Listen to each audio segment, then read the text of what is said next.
Combien ça coûte vraiment une entreprise de SAS, SARL en prestations IT en 2026? Je te réponds dans cette vidéo. Donc moi je me suis lancé en freelance il y a maintenant presque 2 ans. Au début j'avais commencé en auto-entreprise comme tout le monde, mais après je suis passé en SAS parce que en freelance IT on dépasse vite les plafonds et ça donne quand même beaucoup plus de flexibilité pour faire d'autres activités en parallèle.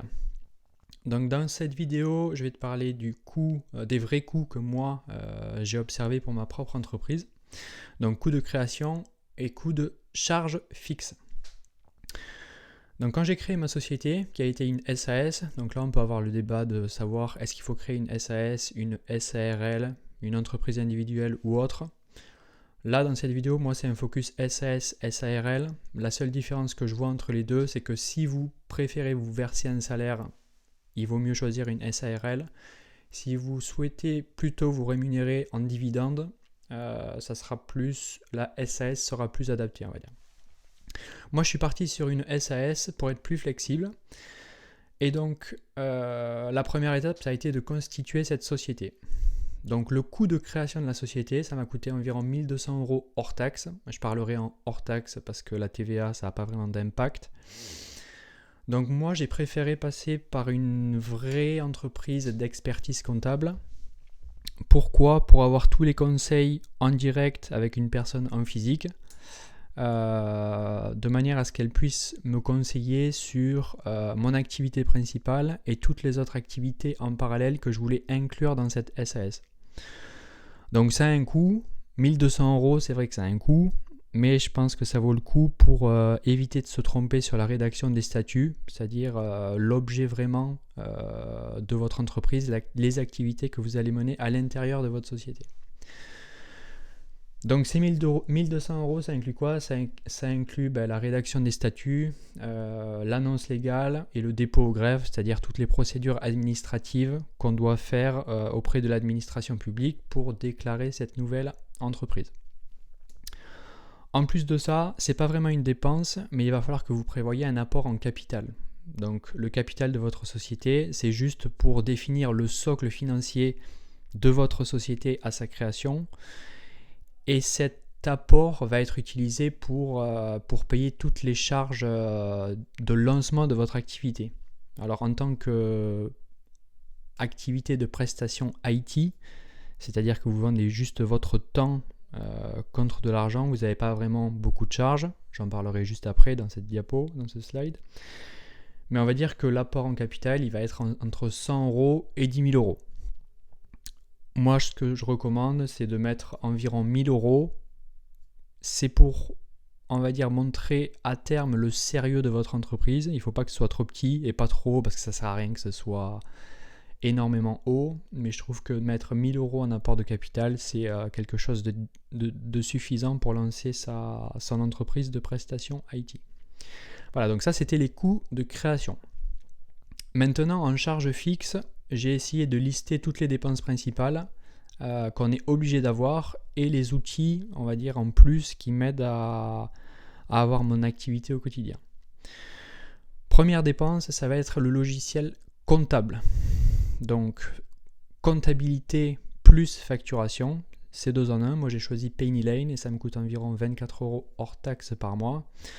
Donc, tous les mois, je fais le décompte de tous les jours que j'ai travaillé pour le client. Je génère ma facture via PayMeLane. C'est hyper simple et ça se fait en 1 minute. On génère la facture en 1 minute, on l'envoie à la comptabilité de l'entreprise et terminé. En même temps, ce compte PayMeLane, pour moi, il est connecté à mon compte bancaire pro. Et ça veut dire que PayMeLane va se synchroniser avec le compte bancaire et je vais pouvoir ajouter les factures de chaque dépense que je dois faire pour mon activité. Il n'y en a pas beaucoup, il doit y en avoir entre 5 et 10 par mois, donc c'est pas énorme. Mais ça permet de rassembler toute cette facturation et cette comptabilité sur le même logiciel, donc hyper pratique. Deuxième dépense, c'est la partie Internet plus mobile. Donc moi je suis parti avec Orange. C'est une offre pro, fibre, parce que je veux une bonne ligne Internet, j'en ai besoin. Une ligne fiable, latence réduite, et s'il y a un incident, je veux être sûr que je sois dépanné assez rapidement parce que c'est vraiment le point le plus critique pour mon activité. Donc là, je paye 68 € hors taxe par mois. La troisième dépense, c'est de souscrire à une responsabilité civile pro, la RC Pro. C'est quoi? C'est-à-dire que si vous faites une erreur, une bêtise chez le client pour lequel vous travaillez, vous devez être assuré et c'est cette assurance qui va vous couvrir en cas de gros pépins, on va dire. Donc ça, c'est obligatoire. Vous ne pouvez pas passer à travers. Le quatrième poste de dépense, c'est d'avoir un compte bancaire pro. Là, on est obligé de passer par une offre pro bancaire, ne serait-ce que pour déposer l'apport en capital lors de la création de votre société. Et donc là, je paye environ 12 € par mois, c'est pas exagéré. Ensuite, il va falloir souscrire une assurance santé, c'est-à-dire mutuelle prévoyance. Et donc ça, c'est un coût assuré par l'entreprise et ça représente environ 60 € hors taxe par mois. Pareil, c'est quelque chose qui vous couvre en cas de pépin, donc indispensable. La dépense suivante, c'est la délégation de la fiche de paye. Donc au début du lancement de votre activité, vous n'êtes pas obligé de vous verser un salaire. Mais à terme, idéalement, il vaut mieux s'en verser un. Après, ça, c'est votre choix. Et donc, moi, j'ai choisi de déléguer cette étape au cabinet d'experts comptables.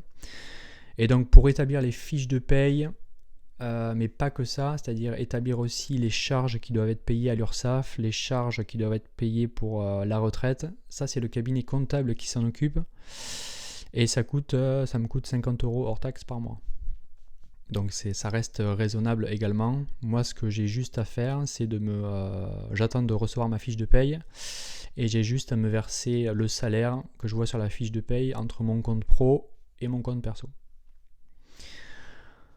Ensuite, à la fin de chaque année fiscale, on va devoir faire le bilan de votre société, c'est-à-dire calculer le bénéfice que vous avez fait sur la totalité de l'année. Et donc là encore, moi je passe par l'expert comptable pour être sûr que ça soit fait proprement. Moi j'y connais rien, donc il vaut mieux que ça soit fait par des experts. Ça coûte environ 1000 € pour l'année. Donc si on divise ça mensuellement, c'est pas exagéré non plus. Mais c'est quelque chose qui est indispensable. Je parlerai peut-être d'autres alternatives dans le slide suivant. Vous pouvez trouver moins cher, mais moi j'ai préféré centraliser tout ça par l'entreprise d'expertise comptable. Pour les petits plus, les petits outils à avoir, j'utilise ChatGPT tous les jours. Donc ça me sert à me former, ça me sert à accélérer sur des tâches rébarbatives, ça me sert à créer des scripts pour avancer sur mes projets techniques. Donc c'est un outil que j'utilise tous les jours, donc très bon investissement. Deuxième outil, YouTube, c'est pareil, c'est pour me former. Toutes les vidéos techniques où je peux apprendre des trucs et toutes les vidéos où je peux apprendre des compétences en soft skills. Voilà, il faut se former continuellement. Pas que en réseau et cyber, mais je pense que pour 13 € par mois, c'est quelque chose qu'il faut. C'est un investissement très utile. Et le dernier outil que j'utilise, c'est Canva, 25 € par mois.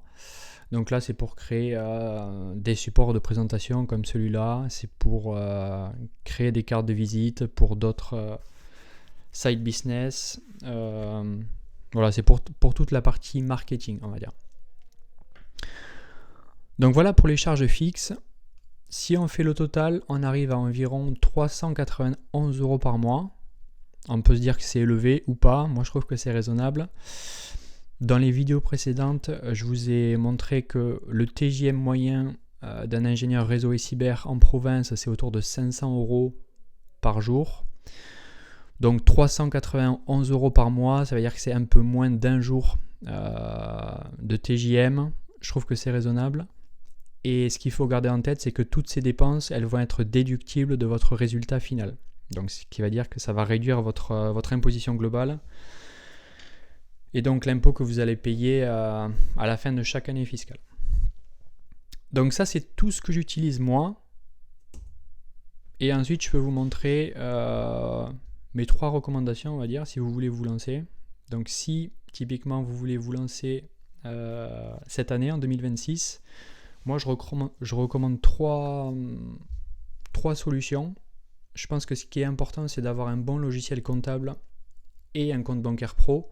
Donc le plus simple, moi je trouve PennyLane ultra simple. Ça permet d'envoyer des factures en 1 minute, ça permet d'avoir la synchro avec le compte bancaire. Et vous avez une offre où vous pouvez avoir votre compte bancaire pro directement à travers PennyLane. C'est à peu près 7 € par mois. Donc on va dire que c'est une solution tout en un, ultra simple.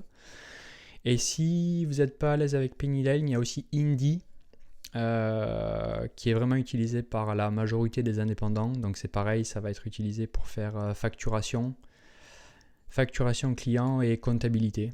Donc deux logiciels ultra performants, je dirais. Le deuxième outil que je recommande, c'est Alan. Donc c'est ce que j'utilise moi aussi, c'est pour l'assurance santé, indispensable. Et le point le plus critique, en tant qu'ingénieur réseau et cyber, c'est d'avoir une connexion fibre ultra fiable. J'ai toujours été chez Orange.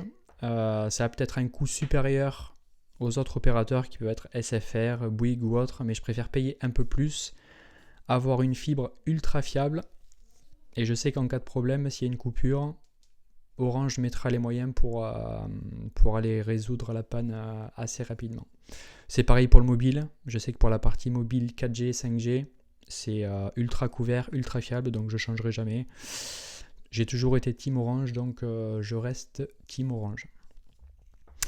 Voilà pour cette vidéo. J'espère que ça vous a éclairé. Si vous avez des questions, n'hésitez pas à les mettre en commentaire.